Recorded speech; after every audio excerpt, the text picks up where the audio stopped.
Hey everybody, welcome back to Incheon, South Korea. Golden Boy here at the center stage as we get ready for our next matchup.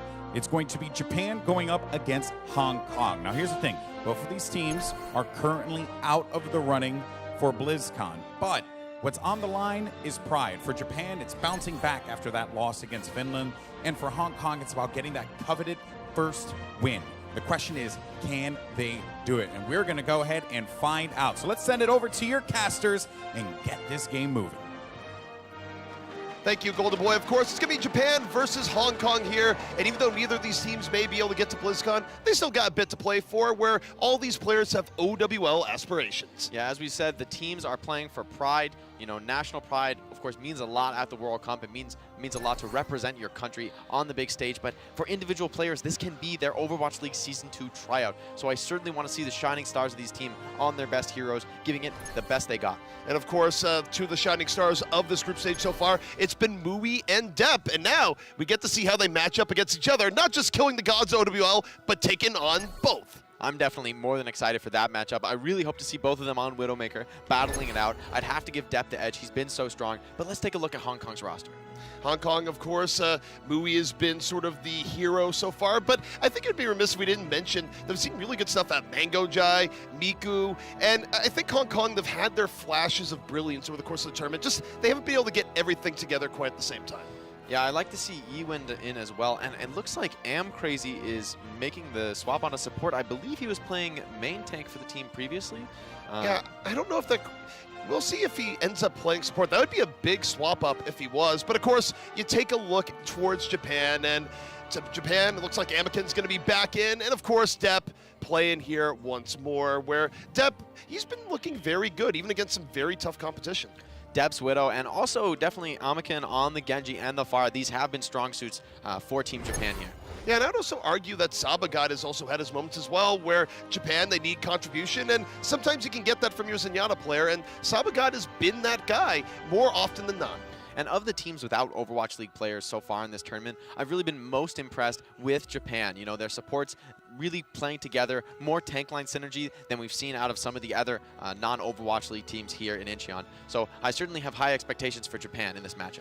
All right, well, let's see what that first map is going to be here, and it's going to be Nepal. So it's going to get a little bit frosty, but Nepal, of course, is a good map to see a wide variety of team compositions, especially as you get into the Sanctum, where teams can take a variety of different approaches. Maybe Japan's flexibility will come into play. Perhaps Mui can light things up on the Widow as he's done in previous matches. We'll get right into the action here on Nepal. We're going to be opened up here on the Shrine, and you take a look at Japan. I mean, Japan, they're really trying to buy us off here, going to the Torbjorn. Although I'm coming from the generic, the old school caster point of view of, I want to see Torb no matter what. Do you want to see a Torb? I certainly do not want to see a Torbjorn. Sorry to spoil everyone's everyone's expectations. You're so here, fun at parties. Yeah, well, you know, I just hate Torb, so I'm more on the competitive roster. I want to see the best game possible here, both teams playing to the best of their ability. And Crazy rolling right on the Hammond, though, keeping things interesting. All right, this will be interesting to see. So Crazy's still going to be on the tank, and now we'll see how he decides to use the Hammond. Already going to be taking a rocket, but Hammond can shrug a little bit of that off. Swings the other way, goes for the pile driver. Only gets the Diva there, though. I think he thought there'd be more there than there were, and he's immediately blown up. Amiken above him, takes him on out. And now Japan working with a big edge where when you're down to tank in a fight, it can be difficult to recover. But Miku, bit of an equalizer, gets rid of Depp. Depp overextending Lair a little bit, doesn't need to get that aggressive, ends up getting picked off here, but I think Japan's going to have a lot of point presence. Here's the risk with Hong Kong's lineup. They have no one to oppose Amiken in the skies.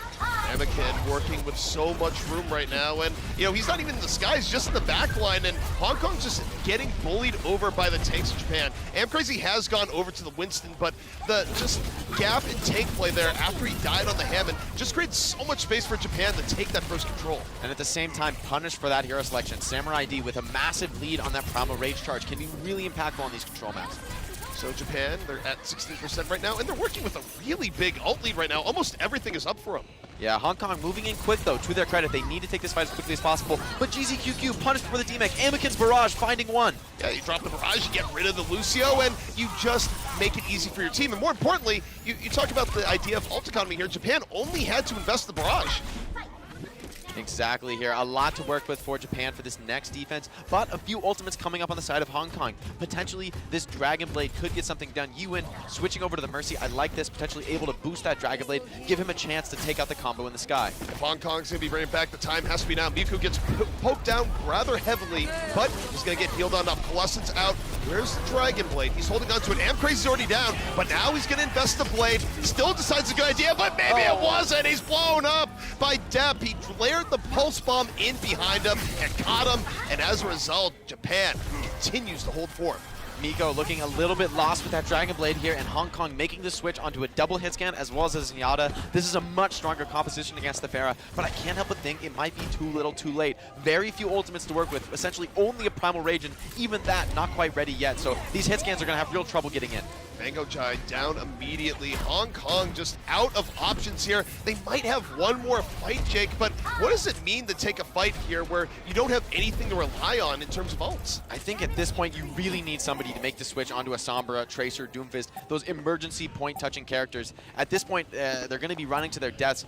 You can't allow this Winston to die early. If he's the one touching, dies before Primal Rage, it could be very bad. Anakin went a little bit deep, got picked up, and went, no, they're not able to touch the point in time. So Crazy, I think perhaps he was being a little bit more conservative to not get blown up quickly, but then you run the other risk there, which is that, guess what? You never touch the point. And Japan, though, you got to give them credit. Great play with the Pharah. They're constantly staying in the enemy's choke, never giving any space. Here we see Depp's massive pulse bomb, shutting down Hong Kong's essentially only attempt here. Oh, that was so nice. Miku just got knocked back a bit into that bomb, and, you know, I don't think it was entirely planned by Depp, but you still got to take it when it happens. Sometimes you just put it out there, and you're certainly not going to complain when you see that Genji go down with the blade. But you know, Japan's aggression here, they've just taken so much map control. It felt like they spent that entire round in Hong Kong's spawn. So Hong Kong gonna need to turn things around, bring out something different to change the momentum here on Sanctum. What do you think of the Widow play here on Sanctum? I think this has been Hong Kong's strongest composition. Give Mui and Miko their hit scans. That's the best characters they've had so far in this tournament. It's all on the Widow duel here. We'll see how that Widow duel pans out. Depp holding in the back, looking for the pick off, and the other Widow immediately on the other side. They both see each other. Depp strikes, doesn't quite hit the head, but he had a strong opportunity to take one away from Mui. But Miku strikes first, gets rid of Anakin, and suddenly, now from Hong Kong, they can just go a little bit further forward. Anakin is res back up, and Miko gets another, and that one's not going to get res back up. Depp needs to find a pick here, hiding in the flank, not yet seen. Can he find this McCree? One of these 200 HP characters he's got to take down. And Mui making most of the room here that Miku has set up, where Mui doesn't really have to worry about much. So long as he doesn't get hit by the other Widow, he's good, and Miku, just being surgical, was able to lead Hong Kong to victory for this first point. Hong Kong maybe anticipating Anakin's fair here, coming out with an extremely heavily teched counter. I mean, McCree and Widowmaker, two of the strongest characters against Pharah, so I'm not surprised to see Anakin making the swap, and Samurai D as well going to the Orisa. At least now Japan has a slight advantage in the shield trade. And with the Hanzo, you can use it to just lay in damage to the barrier. See that already, Crazy's barrier immediately chunked on down. But they're not going for it again. They're going to lay off. Miko holding on to the Deadeye. Depp, though, strikes on the Mui, and suddenly, take a look at Japan. Now they can move a little bit more far forward. Miko, though, slows it down a bit, drops the Deadeye, and it's used more for zoning. Gets a little bit of shield damage as well. Depp out of it, and Hong Kong can swing this back. They almost get the DMAC. Miku now looking towards the Hanzo on the left-hand side. It's a duel between the two, decides to back out, and Hong Kong gives up control of the point, but now they're striking back. Missing the flash there, not able to cancel the res. Nico now is going to have to take down Anakin, but Anakin backs out. Very intelligent there, understands they're not winning the fight. Mango Jai, I'm very surprised to see the Transcendence committed there. I think Hong Kong was already cleaning up that fight. Hong Kong able to get control back once more, and Japan looking more beaten than expected here in the Sanctum. Hong Kong came in with a plan, and they've been executing it. Exactly. Miko on this McCree has been really making it work. I mean, that High Noon getting a ton of zoning value and still breaking the Orisa barrier at the end. Sometimes that's all you need against this Orisa composition. Miku has certainly been sort of the MVP of this round so far, as McCree deadly accurate, getting pickoff after pickoff.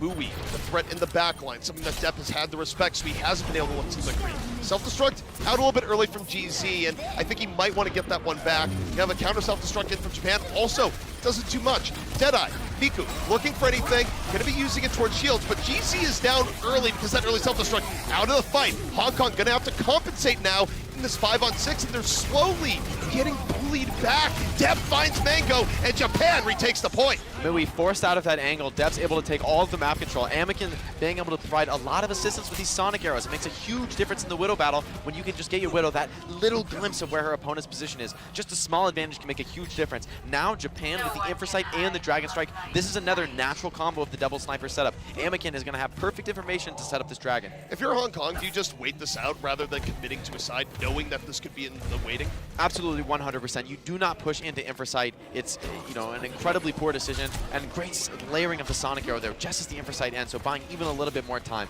But good patience by Hong Kong. You don't want to be fighting into that Infrasight. Anakin might be on the way. They're taking a guess here. He kind of knows that Hong Kong is probably going to be coming in from that side. That's what he's banking on. He's looking there, has the Dragon ready. He just hasn't let it go just yet. Obviously, we've seen Hong Kong now breach the threshold. And Anakin, he's waiting. He's showing good patience, but now he's going to let it fly. They committed the barrier. They're looking for the Orisa, and they get her. Burning her through the Transcendence is very important. Also taking down the shield. They'll have to finish off the Supercharger here. Saba from the side, and Japan, they've really reconsidered control of the point here. They're keeping Hong Kong off, and Hong Kong with the McCree, they're struggling to get back in. Yeah, McCree, one of those characters that really struggles when he's caught in chokes like this. When you're fighting a Hanzo just constantly spamming you, you can't get those multiple headshots that you need to find a kill. And at this point, do you think Hong Kong should swap off the McCree? The problem is that they don't really have time. It's 85%. I certainly worry about the McCree here, but at this point, yeah, maybe you'll have to get value out of the High Noon.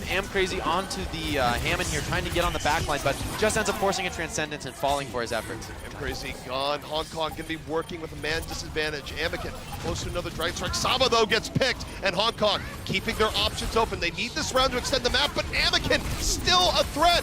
Found GZ, Miku isolated in the back, and off of Saba towards the end. Japan gonna take the round and take the map. Saba God coming up actually very huge there, finding that Widowmaker pick in the previous fight, and then I think 3 or 4 picks to close it out there. Great adaptation from Japan. This is a theme we've seen with them time and time again. When their first composition doesn't work, they bring out something different. We've seen some teams that have struggled to adapt, but Japan not one of them, finding a way back into that round when it looked grim. Now, one thing I really think that match was a good example of is that compositions that are good to open up around and compositions that are good when you're holding the point aren't necessarily the best compositions to retake a point. Exactly, and sometimes you got to recognize that the ultimate is just not that value. We really saw how well Japan was able to hide from the Deadeyes.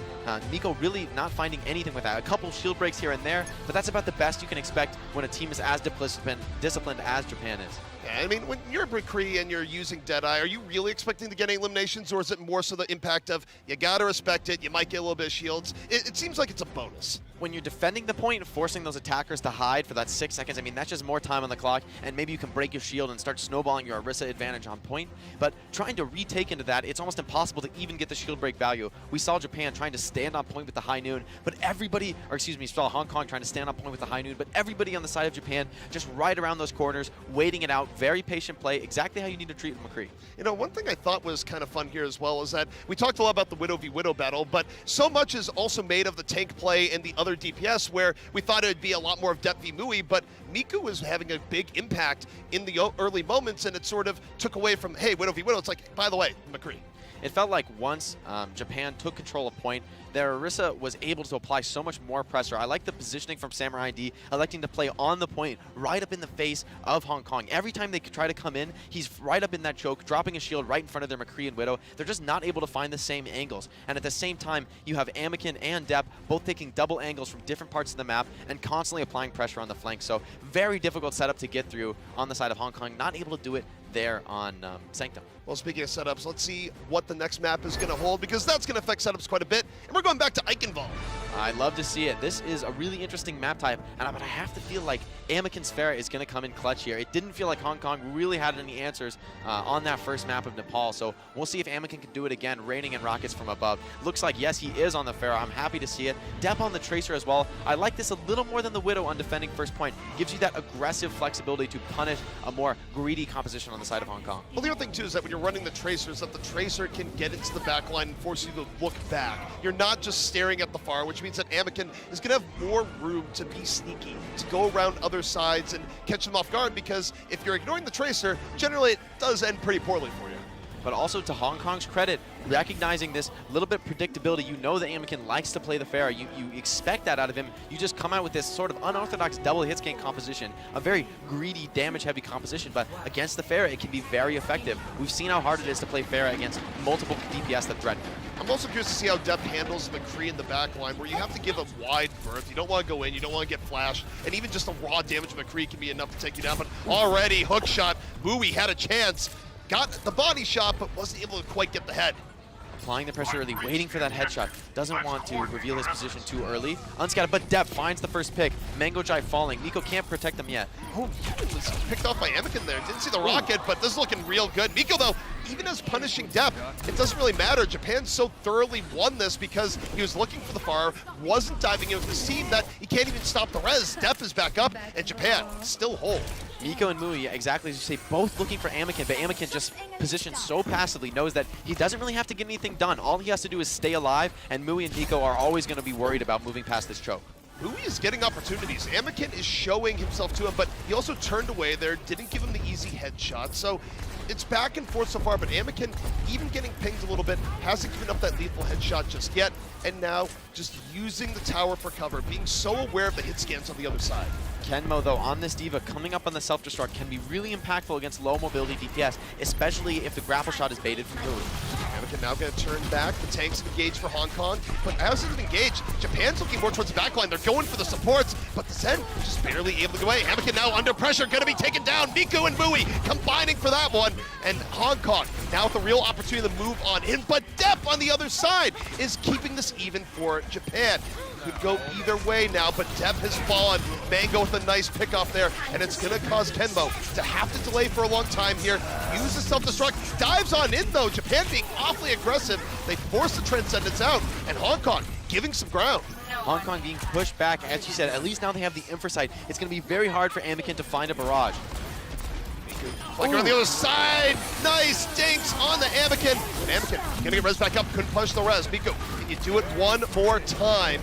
Now, going back to the left, cast it back up. McCree, not so great at getting out of situations when he's getting focused, so Hong Kong now resetting, and Japan gets to take a sigh of relief. Yeah, exactly, but the tank ult's coming up for Hong Kong. This is a crucial moment for them. They can really push that Zen away. He's been such a thorn in their side, constantly applying those discords. The tanks can make a lot of space here. Anakin gonna drop the barrage, and it's enough. Tears through Crazy.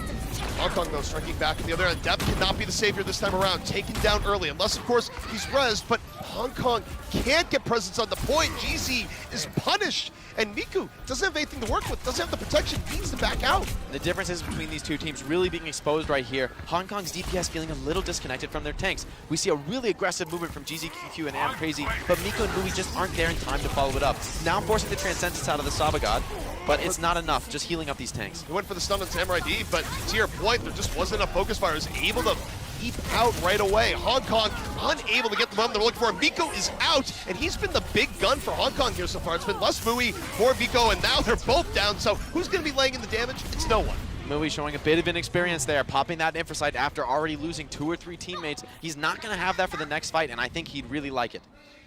Hong Kong now down to the final 30 seconds. It's the final attempt. How do they make this fight work? Well, it all starts with dealing with this Pharah Mercy. I mean, we've seen a few picks from the hit scan, but at the same time, they have to survive the onslaught of depth. Samurai D as well, coming up on that primal, ready to get very aggressive. Anakin, though, going very deep, wants to end this fight before it begins. He's going for it, almost gets a Zen, was a little bit off. Meanwhile, it's high noon, Anakin is down. He went for the high-risk gambit, he got punished. Mango Jai grabs 3. Hong Kong, you're still in it. And here comes Miku on the flank. Transcendence out for Japan. It's gonna buy a little bit of time. It's enough to deal both frontliners for Hong Kong. And now, it's going to be up to the DPS of Hong Kong. Miku still in firm control. One tick going to go their way. And if you're Japan, I do wonder if you heavily contest this or you let it go. Mango Jai, though, overextending, maybe getting a little bit overconfident. Japan's going to get an opportunity to recontest. Very difficult against the McCree, though. In these low-number situations, this is one of the best DPS in the game. But Anakin's barrage finds both hit scans. Those are his counters. He did it right after the primal rage from Samurai. Samurai got back in, used primal rage for space. Anakin picks up another, and suddenly Japan, they've brought themselves back from the brink. They hold point A against Hong Kong. Mango Jai definitely going to be kicking himself after that one, moving up a little too quickly into second point, getting picked off and enabling that recontest from Japan. But great awareness by Japan. They see that mistake and they instantly capitalize. That takes a lot of decisiveness and trust in your teammates. And it's always that risky position, right? Where we've seen so many times where a team tries to go back into point A, and then the hindsight is, oh my, why did you do that? It doesn't make any sense, because you end up feeding out to the other team, and then your point B defense is basically ruined because you're just find yourself so far behind. When it pays off, it pays off. Making great movement here from Anakin. Gets behind the hit scan, knows that they're going to be playing this tank position, and that's a complete, absolutely necessary barrage. He needed to take out those hit scans to survive in that fight. Now, what did you think about Amiken's gambit towards the very end there, where he went deeper than he went pretty much all defense along, just trying to end that before it began, as you said? Well, there's a lot of mind games going on when you're playing Pharah against those hit scan. You know how dangerous they are. You know how easy it is for them to kill you, but things can just as easily go the other way. If those hit scan are distracted for a moment, you can slip behind, you can burst them just as he did. Or following in a Winston and a D.Va, those characters can easily deny the hit scan's damage, and the Pharah can just completely wreck the house. But was it worth taking the risk when, up to that point, they had just been doing fine, just holding where they were? Well, part of the issue there is that because he's been playing so passive the entire round, the DPS of Hong Kong build that expectation. Oh, okay, Anakin always in the back. We're always expecting the spam to come from the front. But finally, in that last recontest scenario, he does something totally different, and they're just not prepared for it. So sometimes those risky gambits really do pay off, as Japan holds the first point here. So it's a basic example of you zigged when they think you're going to zag. Exactly here. It's all mind games in Overwatch. And Hong Kong coming out with the McCree and the Hanzo. A little more balanced composition, a little bit stronger against potential tank setup from Japan. But Japan pulling out the Pharah. They're not scared. They're ready to play against these hit scan. It's all up to Miko and Mui to shut down Anakin.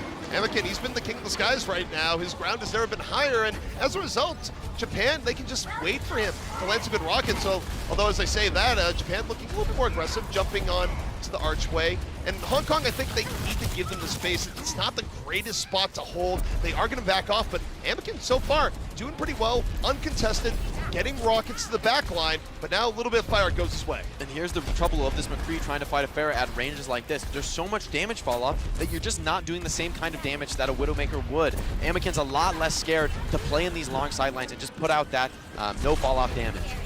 He's going to swap back the other way, use the rooftop for a bit of cover. Rockets coming in from the left-hand side. Samurai D, though, dove in. Thought he had an opportunity, he did it. Miku was able to punish, and now you don't... Ooh, and Crazy falls. I don't know if he got knocked off, jumped off, or what, but suddenly, both teams down a Winston. And that means Japan can still be aggressive here. GZ's out of his mech, and Japan has gotten real progress onto the point. Sabagod free firing in this long sideline. So dangerous to deal with this end, but it's Miko who's producing. He's got the high noon. Anakin's still in the skies. He's gotten the Mercy. No one is accounting for him. The Deadeye up from Miko, but you look towards Anakin. He's closer to the point. He has the barrage. He goes the other way. Is it now time to drop it? The flashbang misses, and Japan just getting firm control. Meanwhile, Anakin still holding on to the barrage. Do you use it to delete this Winston? Sometimes you do. He's being patient, and he gets, does he get the Zen? Deb finishes him off, though. Now he's ready to barrage. Wants to win with this Matrix from GZQQ. Nice patience, but he needs to stay alive. Oh, and here's the barrage. This could be the end of Eichenwald. Gets the barrage, D-Mex the D.Va, his fatal foe, and Japan now putting the screws to Hong Kong. They got everyone on the point, and at this point, I mean, Hong Kong, they have to contest. They have no choice, but this is going to be real hard to even get overtime going. It's all over but the crying here on Eichenwald. Japan looking so strong on this Pharah. Clinical aggression, just taking map control piece by piece. That's exactly what I want to see out of this team. And Japan looking perhaps more composed than they have throughout most of the group stages here. But again, remember, these teams are still going to play hard, even if they can't get to BlizzCon, because they want to show they have what it takes. And, you know, we saw not only good stuff from Anakin here, but I got to give it up for Sabagod again. Constantly getting nice plays on that Zenyatta. And not only that, but just staying alive can be so impactful on Zen. Constantly putting out those harmonies and those Discord orbs, so impactful. It gives you such a huge edge in the fight. That Discord really changing that threshold damage, turns a Pharah rocket into a nuclear bomb. Now, let me ask you this. Some teams have kind of got away from the Pharah in general. How viable do you think Pharah is on most maps? Do you think that as long as you have a Pharah player that's good enough, you can run it, especially on things like Eichenwald, regardless of what you're facing? Eichenwald first is a really classic Pharah map. Those pointed roofs are actually really perfect geometry for Pharah. She can just peek her head over the top, and if you don't have a Widowmaker that's incredibly on point, you're going to get a ton of damage done. We saw a few dives there where things look really grim for Hong Kong, rockets raining in from above. So props to Amikin. He understands the map. You saw great movement from him, using that concussive mind to cross long sightlines and still get a ton of value despite the double hit scan from Hong Kong. All right, so now we want a little bit more inside the game. We're going to be throwing the Golden Boy with Mango Jai down on the floor. All right, Golden Boy down here at the stage with Mango Jai, support player for Team Hong Kong. So Mango Jai, it has been a difficult last 2 games. What was the game plan against against Japan in this matchup? What was the game plan? 前面2张地图打得也不是很理想嘛，然后对上日本之前，你们就是打之前有没有一些策略？当时对上日本之前有没有什么想法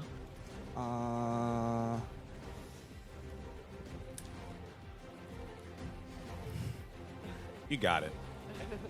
就是每一个人自己的岗位都打好自己的都好了。So basically, play well in your own position and make sure don't make mistakes, and that's the best they can achieve for. Fair enough. Fair enough.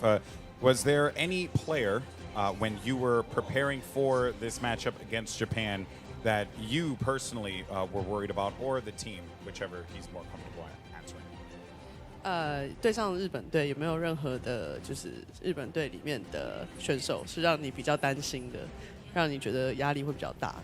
他们的 diff 的那个躲命的准度很够，所以很需要注意到自己的站位，不要给他就是抓得到。As a support player, he's worried about depth because his Widowmaker has some class there, and he really need to make sure that he didn't get take out in the very beginning. Yeah, so that's what he's been looking for. Well, fair enough. Mango Jai, thank you very much, my friend. Appreciate it. Jing, fist bump. As always, there you go. Awesome. All right, we're going to go to break. When we come back, games 3 and 4. Let's see if Hong Kong can bring it back, or will Japan close it out? The Overwatch World Cup is brought to you by T-Mobile, America's fastest network ever. And by Omen by HP, the official PC of the Overwatch World Cup.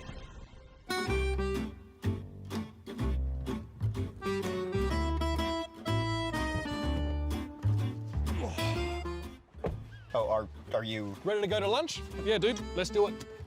right? But you're riding in the back seat? Yeah, I mean, why not? It's pretty spacious back here. Well, sure, but there's plenty of space up front. Yeah, no, that is true. So sit up here. No, I'm good, bro. You're good. I'm not good with this entire situation. It's like I'm your chauffeur. A friend is going to take his other friend to lunch while they both enjoy the wonderful spaciousness of this vehicle. Yeah. Sure. Oh, if you don't get us there quickly, by the way, you're not getting 5 stars. Sir, yes, sir. Right away, sir. Breath mint? Don't talk to me. Designed and focused around you, the Toyota CHR. Toyota, let's go places.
Japan is heating up here in the Overwatch World Cup. They're up 2-0 over Hong Kong, and they've been a little bit invigorated, I'd say.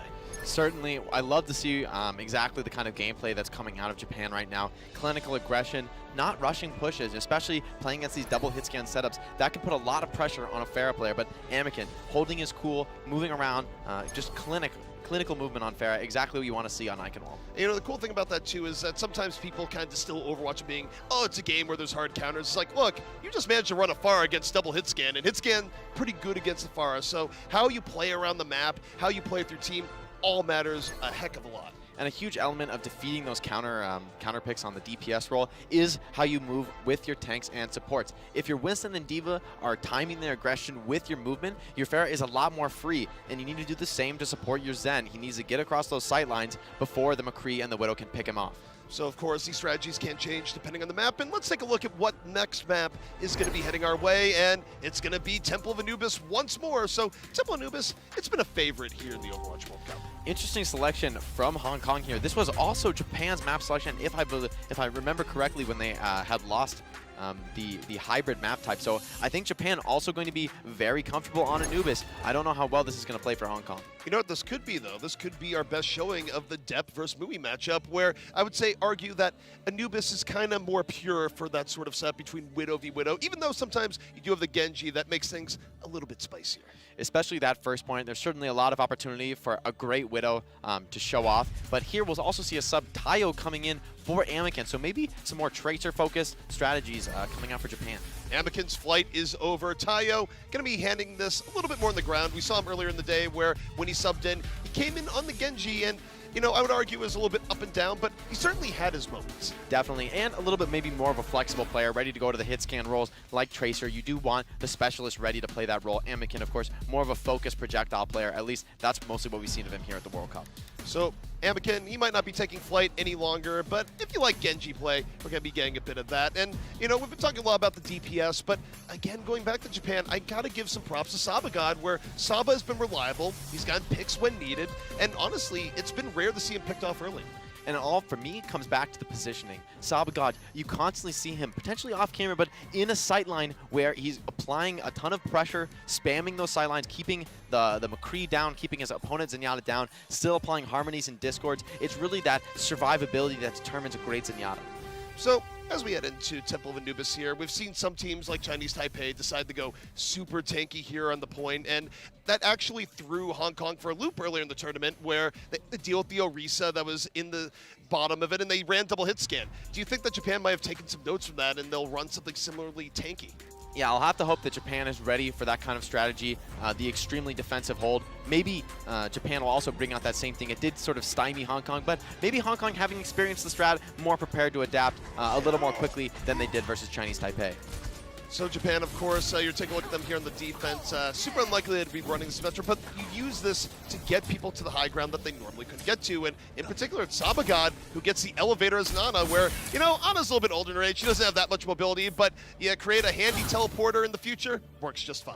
We saw the same game plan, exactly the same strategy that they're running now from the side of Japan, and it worked so well for them before. So I'm really excited to see this. It's going to be all on Tayo, going invis, scouting, creating the perfect setup for Depp on the Genji. I don't know that we've seen Depp on the Genji, so I'm excited to see his projectile dominance. He's been so strong on that Widow and that Tracer. Hopefully he can keep producing on Genji. And, you know, it sort of kind of goes in Overwatch. There's almost an assumption where you see someone on hit scan a lot and never projectile. You go, okay, they probably can't play the projectile all that well, but oftentimes players can play the projectile well. It's just, well, I'm the best hit scan on the team. Doesn't mean that I can't also play a mean Genji as well. And this makes a lot of sense to see Tayo on the Sombra here. We know he's a main caller for this team, a leader. So for him to be invis constantly, he's going to give all the information to his team, make the perfect call, and time a great dive here. At least that's what Japan's hoping for on this first defense. Well, right now we can tell them, hey, most of them have gone in via the left. The Zenyatta about to move on forward. Oh, as soon as Zen goes, that's when they dive. It was the info there that we can potentially pick the Zenyatta that caused Japan to move on in. But Hong Kong was able to protect that pretty well. Certainly, Hong Kong moving into the flank here. This is the first step to cracking the Anubis first hold. And Samurai-D ending up taking a lot of poke damage here. Is a little bit out of position, but Crazy punished as Hong Kong was turning the corner. Kenmo was there, and it was the DPS in the back that were able to add a little bit more to that. And Japan, for now, not too much under pressure. I don't think... dropping the hello. Gonna go pick off Mui here on the Widow. Oh! No! Shut down by Mango Jai. Tayo thought he had something going there, and Bango Jai is just going, yeah, actually, I'm going to turn around and deal with you. However, the Sombra, arguably the least important character in this defensive composition. Japan still has a chance to make the hold. Nano boost on 85%. If they can finish that, it could be a turning point. Japan, they're a little bit wounded here. Deb so close to falling and does. GZ was able to chase him on down. Now Hong Kong feels a little bit more empowered. 5-player advantage. Nope, and Crazy falls. So it's back and forth between the two teams, but Hong Kong gets a few extra picks. They've kept the numbers in their favor here. And Movo on the offside, able to come on in. He's going to get demexed, but it's been worth. Flare drops on down on the Brigitte, and look at the room the self-destruct made. Japan is buying the time they need to get back into the fight. And we can see all these players from Japan filing in. A double support ulti from Hong Kong. Maybe a bit of an error here. It's a perfect kite from Japan. They're not fighting at all. And now, coming back in with the Dragon Blade is Dep. Oh, shut down again by Mango Jai. Dep saw the Transcendence was gone, but you know what? You can still damage Genji while he has the blade out. But Kenmo, back in the fight, being so good at getting delay, finds E-Win there, going for the Winston on top. Can he make it two? Claire on the ground, finds Mango, and Kenmo has done enough. He gets demeched, but he bought so much time there for Japan. And it felt like Kenmo dropped so low time and time again there. But the great supporting from Sabagod. We talked about that great positioning, and it's coming into play there, keeping Kenmo alive, able to challenge the Winston despite never going above like 100 HP. So you look at Japan here. Now they have the EMP up, and we haven't talked too much about it, but the EMP, well, he's going to drop it right now. Japan immediately dives in. They don't want to wait at all, and off the EMP, they get the front line down. Both tanks out of it for Hong Kong. They have no choice but to retreat. Hong Kong sent back, packing to their spawn, and a very minor ultimate commitment there from Japan. Just the EMP. That's the exact ultimate you want to be using when you're facing such a heavy ultimate bank from the side of Hong Kong. Hong Kong now, this is going to be their one and only attempt here. 1 minute left. If this fails with the same ultimates, I don't think they're going to get another shot. Mui's Inversight, though, setting things up. Tayo not able to scout and get that information on Sombra any longer. You have the Primal Rage coming in. Now Miku goes in with the blade. Is he going to get anything more this time? Mui was able to find Saba, but you look for Nano Boost, he wins in here for Japan and holds Hong Kong back. However, the Nano Boost is over, and so is Samurai D. He's out of the fight. But Miku took so much damage, can't go in with the rest of his team, can't get those dash reset kills. And who do you have holding down the fort? It's Kenmo once more. Let's see how much time he can buy. Japan certainly wounded right now.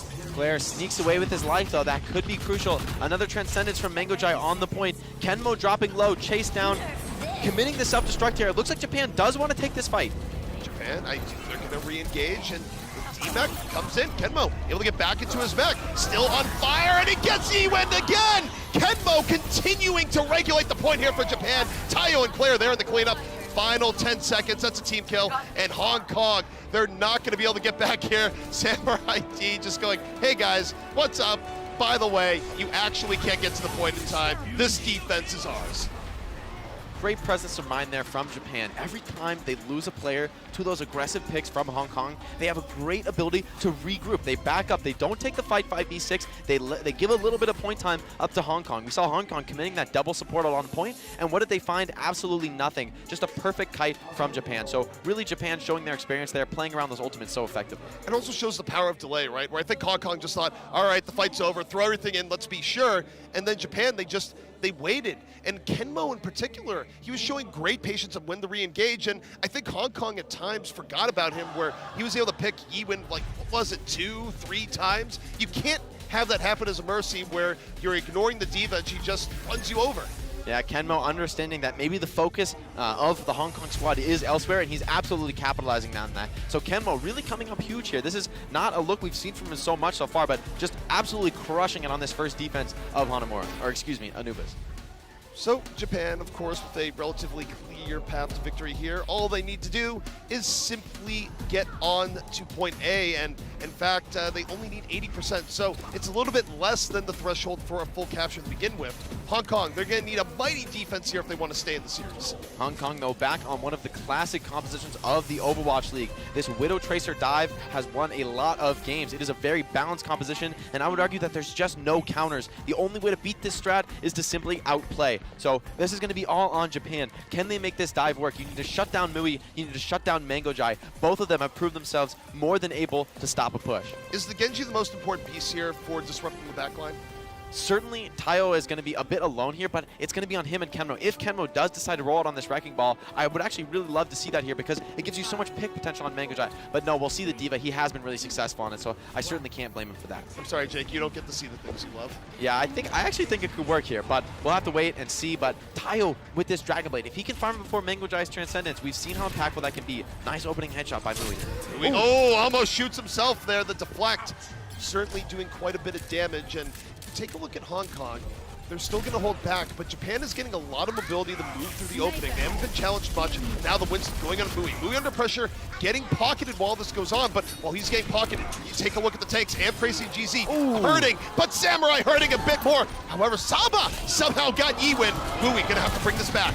Mui striking back, takes down the supports, but Tayo snowballing, finds a dash reset. He's hungry for more. There's no main healer to protect Mango Jai on the Zenyatta. Tayo forced to reload, but I like this patience. He doesn't need to rush things. Japan's up numbers. They're gonna win this fight if they just stay alive. Tayo finds one, Saba got with another. Things are looking so grim for Hong Kong. He was able to chase down Miku, and now he has the best of both worlds where not only did they get on the point, not only has he essentially charged up his ultimate, but he gets to save it. Japan, they get on the point, and he can use the blade to get rid of the reinforcements as they come back in. Hong Kong's not gonna have a chance here. Tayo, though, overextending, getting a little too frag happy here, taken down by Miko. This could be an opening for Hong Kong to come back. They're running into point, but already down in main healer. Things are looking so grim. Japan holding so strong on the point.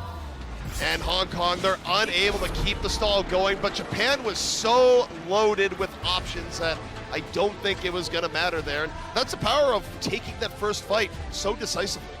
Exactly. Great patience from the side of Japan. They were much more clinical in their approach. They waited to find those openings. Great movement by the tanks. Samurai D and Kenmo, you saw them on cam getting right in the face of Mui, not giving him any opportunities. Of course, as soon as they back off, he finds 3 quick kills, but it's still not enough. Tayo responding with a save, and Depp constantly in a high ground position, unopposed because of the efforts of his tanks. And really, you mentioned tanks. I feel like this has been a masterclass by Japan on Anubis in terms of how their tanks are playing, where, again, I always like bringing this up because there's a tendency in casting because it is flashy, the focus on the DPS, but the tank play was so solid for Japan and continually making space. You can see how hard it is to play Widow when those tanks are in your face. That Winston, that D.Va, there's really not much you can do. I mean, even Mui finding some pretty insane headshots beyond expectations, still not able to do enough to save the round, and Tayo's Genji capitalizing on that distraction, never falling there on that offense until the very last seconds. So props to the whole team of Japan there. Great movement around the map, using the space creation ability of their tanks to capitalize with DPS and their Zenyatta. And I do think it's a credit to Japan and how they've been able to neutralize Mui, where when Mui's been free, we've seen him be able to get pick after pick, but the issue is that Japan hasn't let him be free that much. We've seen Kenmo in his face repeatedly. We've seen Samurai D on him. And then even when he does have those free opportunities, you still got to go through the excellent DPS on the other side. And we hyped up that Widow duel between Depp and Mui, but honestly, we haven't seen a ton of the actual one-on-one action. And I'm really impressed by that from Japan, because what's even better than outclassing on Widow is using your team to deny the enemy Widow even a chance. If you just shut her down like that, it's so hard to get back in the game. If you think your Widow's stronger, why not take her to the next level and just completely deny the enemy Widow so that you have complete free reign on the map? Yeah, I mean, why actually have the risk of losing the Widow v Widow when you have a game plan you can execute and go, we're just going to empower you to be even better. But we're going to be taking let's take a look at the map coming up here in just a moment. What's it going to be? Is it going to be Rialto? I'd certainly be surprised. I mean, honestly, it seems like I want to see something new. I mean, Hong Kong not finding the success on Rialto that they were hoping for. They've picked this map a few times.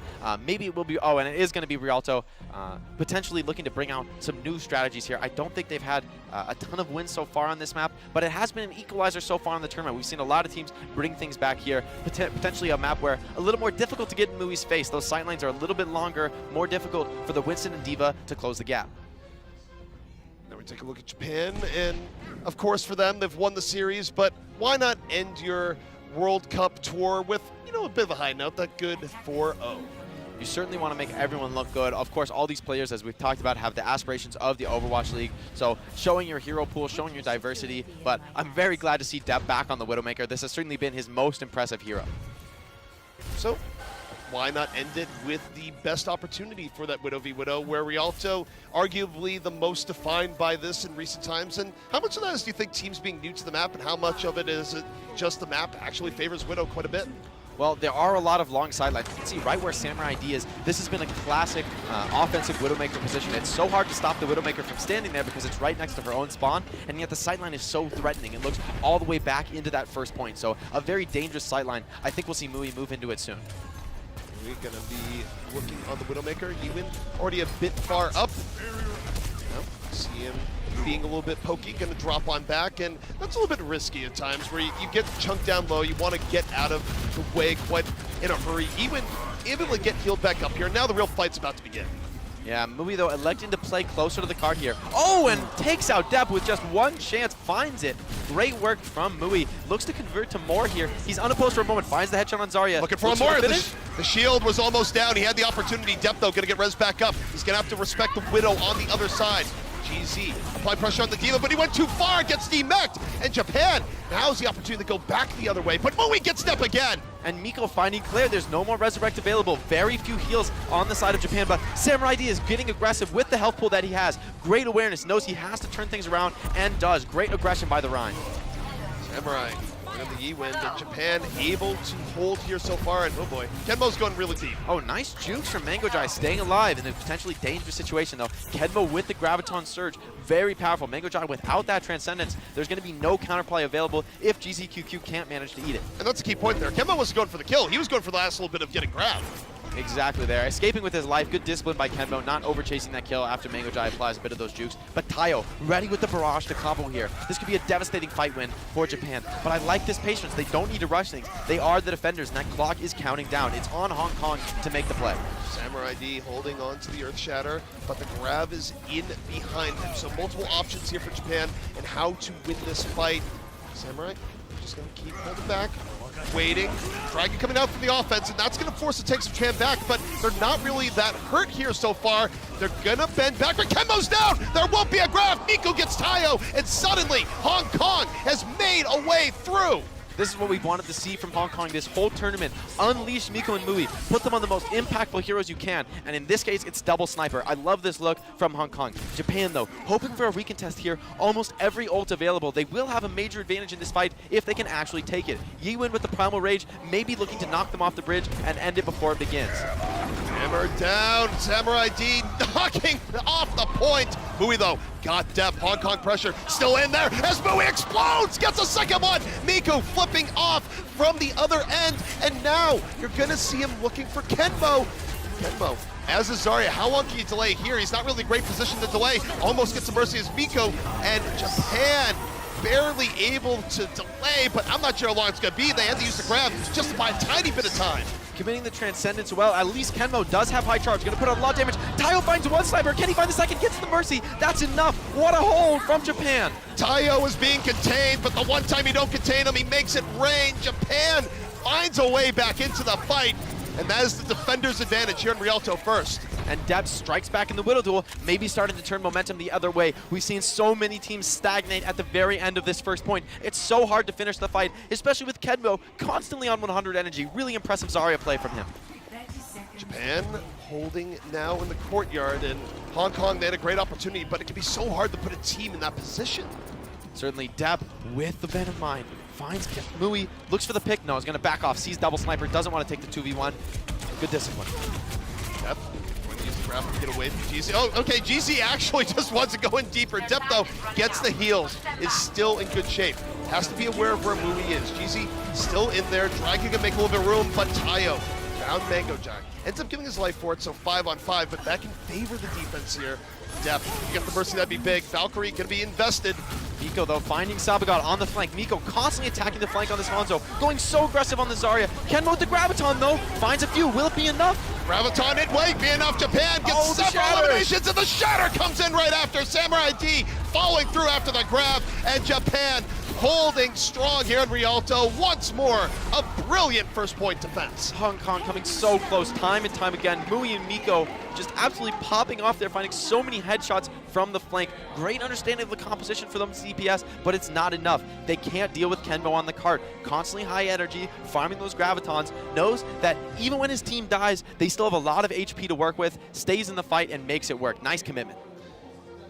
So Japan rehydrating there, but they don't really have far to go on their next attack. So we've been seeing this a lot in Rialto, where it's just like, can you see the final parts of the map? And the answer is not as often as you might think. Certainly not. This first point is proving very difficult to take, especially against the Rein Zarya composition. I was a little surprised to see the Rein and Zarya played so much. I felt like it was a little bit weaker in that first aggressive hold closer to the spawn. But now that I think about it, it's what the real strength of the Rein Zarya is actually in that final choke point of first. That's where it's so hard to deal with the Rein shield, blocking almost the entire choke, and a charged up Zarya in those flanks is so hard to chase down, especially when you're on double sniper. You can't challenge in a small corridor like that. So for Hong Kong, Japan, this will be the final act, the last round here on Rialto. And again, we've seen flashes from both teams, but Japan, more so in this match, I think we've seen throughout most of the group stage. It does feel like they've been a full team where we've been able to give props to pretty much their entire team at different points. Yeah, cracks starting to show for Hong Kong. A little bit of over-aggression punished, not able to convert even with a lot of pick presence from Miko and Mui. So Hong Kong looking to clean things up. They do want to end this this tournament with a map win. Certainly nobody wants to lose, especially on the final map. So Japan, that blue box of victory waiting for them. Hong Kong, of course, going to be looking for the hold. And we have seen hold versus hold here, where one team has gotten a hold on point A, only to be answered by an even better hold. So it's not out of the question that Hong Kong is able to make this 3-1. Absolutely not over yet, but a lot of paths to victory for Japan. They're running that Zarya and Pharah combo. So dangerous because the barrage out damages the heals from a Transcendence. You could potentially combo through that ultimate. So that's a real dangerous ultimate to deal with. GZQQ is going to have to be on point, shutting down both Tayo and Kenma. Japan, for now, just pushing the payload. They haven't really committed too much yet. Depp holding in the back, looking for a pick off, and Mui's down already. It was Sabagat who got him. Sometimes you don't think about the Zenyatta when you really should. Tayo in the air gets crazy, and this story started out quite poorly for Hong Kong. We'll see if they can recover, but Depp going in deep. It's Machine Gun Widow. Depp's got the left clicks and doesn't need to scope in for that one. Hong Kong's tanks are running for the hills here so low. They need to retreat, get healed up, make one final attempt at holding. If there's any redemption here, it's that Japan hasn't quite finished farming their ultimates yet. Tayo without the barrage, but this fight looks so difficult for Hong Kong. Nothing to work with on the side of the ultimates. Hong Kong, they get one final attempt to defend this here, but of course, this could be a long defense. GZ already in the back, but Japan, they can just turn on him, and they're doing just that. GZ gonna get D-Mech, Tayo over the top. Now, barrage just about coming. Oh, they don't stand the point! Japan finishes it out 4-0 over Hong Kong. It's not about frags, it's all about the point. Japan understanding that, the Rein Zarya composition so strong at that final contest. Great team play from Japan, securing this 4-0 victory.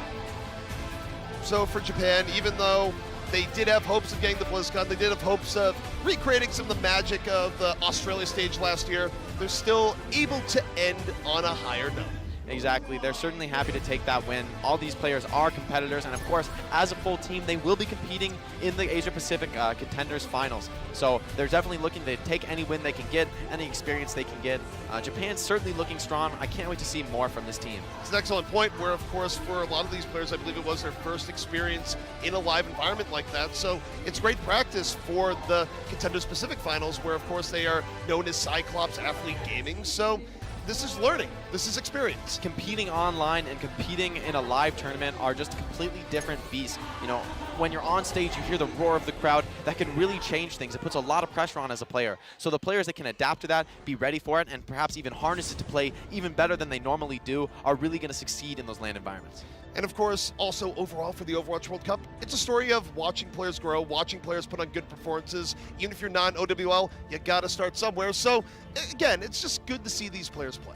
Exactly. That was certainly a great match, especially from the side of Japan. Again, I love their adaptations, and especially the team play from the tanks. Always following with the DPS. Timing, just completely on point from Japan, showing why they deserve the 4-0 victory. Well, for Japan, they give us a little bit more insight on what they're doing. We got Tayo on the floor with Malik. Thank you very much. I am here with Tayo. Tayo, man, unfortunately, you guys weren't able to make it to BlizzCon, but you got a victory in your last game. Tell me how you were feeling about the experience overall. Yeah, it was actually a great experience. Even though we lost a lot, I think we can learn a lot and use that for our Contenders Finals, which is at the next World Cup. Yeah. So.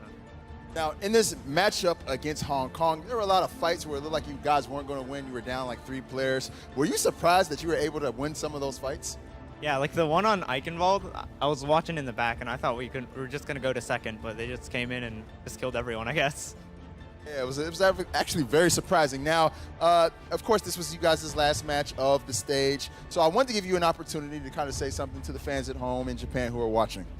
I'm kind of sorry that we couldn't like show our best selves, but at the next contenders, I think we'll win. So just wait until then. What about Japanese? いや、コンテンダーズで次は勝つんで絶対応援してください。お願いします。All right. All right. Well, with that, everybody give Tayo a hand. We're going to go ahead and break down that match right now with the casters. That's always great to see. Tayo, of course, ever looking to the future, and you won't want to miss that. That'll be taking place at the Overwatch World Cup Thailand stop if you want to see more of Team Japan there in their perhaps true form as Cyclops Athlete Gaming. Exactly, and let's get right into the replays here. So many insane plays that I can't wait to check out from this match. I mean, when we go back at it, we're going to be seeing a lot from Depp, and you have him here on the Tracer, and just nice sticks coming in, heavy pressure, and that one was a little bit more of a gift, but overall, Japan looked more composed, but wasn't without the moments here from Hong Kong where sometimes you got to have the battle mercy. Ewan chasing down the frag. Here we saw Sabagod producing so heavily, finds that close range engagement, sometimes difficult to do on Zenyatta. Mango Jai here, this was an absolutely massive 3K, gave them their only real chance to take first point in the capture that they wouldn't have otherwise have. Oh, and cleaning up the Valkyrie, I didn't even realize. Just machine gunning the orbs in. Anakin, of course, on the far, he played the first half of the map, and he was brutal on this projectile DPS, and Japan has a role for him, and when they want to run projectile DPS, it does it pretty well. So clean, where both these Zenyatas, Mango Jai there, flipping Depp, managing to take down that blade. We saw Kenmo, and we see him teabagging the Diva, getting right back into the fight here. Kenmo, so bloodthirsty on this Anubis defense, really making things come together despite a few hiccups for Japan. Yeah, Kenmo was almost certainly the story of Anubis, where every time you think Hong Kong was going to get on through, guess what? It's Kenmo there, and he is delaying you for far longer than should be possible. Samurai D, though, also a crucial part of that tank combination, and sometimes you just got to walk forward and swing the hammer. Yeah, Samurai and Kenmo showing so much synergy here. Nice fire strike to clean up Yiwen, stagger Hong Kong even further. Their aggression was so great. Tayo coming over the top here, unscouted, gets 2 absolutely crucial kills, and what an air shot there on the Winston. And that saved the point for Japan as well. And speaking of things that were saving for Japan, you got Sabagod, who is just laying it in on the Zen. Good heals, good damage, just generally good play. Yeah, staying alive, playing those angles, that's exactly what you got to do on Zenyatta at a competition like the World Cup. And of course, good Zens are very much in demand. Rumor has it we're going to be having more teams in OWL next season. A few are confirmed. So, you know what? You got to be showing those scouts what you got. Exactly. That's a major theme here at the World Cup. It certainly, for me, was my chance to show off. And I think for so many players, especially on to BlizzCon, we'll see more of that. Let's see what the fans think about these matches. It's T-Mobile Fan Pulse. Tales of the Titan writes, Tayo OW, well done on a strong finish. Cyclops Osaka, OWWC 2018. Depp and Sabagod are popping off, says Panda Stripes, OWWC 2018. I have to agree. And I mean, this is really just global support coming in. When you look at this, it means that people around the world are watching. Of course, that's Craig, one of our observers, so even the observers getting the action from time to time. And I couldn't agree more. Depp playing so intelligently on every character he selected. And again, this is just fan engagement, right? Where it's not just the players that are really enjoying this, is that we have fans from all around the world that wait every year for the Overwatch World Cup, and seeing the teams play from every nation, it's just cool. And, it's always cool to highlight that from time to time. And I know exactly what it means. It means so much to have the support of the fans. But up next, we have Russia versus South Korea, one of the most anticipated matchups so far. It all comes down to this. This could affect who goes to BlizzCon, so don't leave. The Overwatch World Cup is brought to you by T-Mobile, America's fastest network ever. And by Omen by HP, the official PC of the Overwatch World Cup.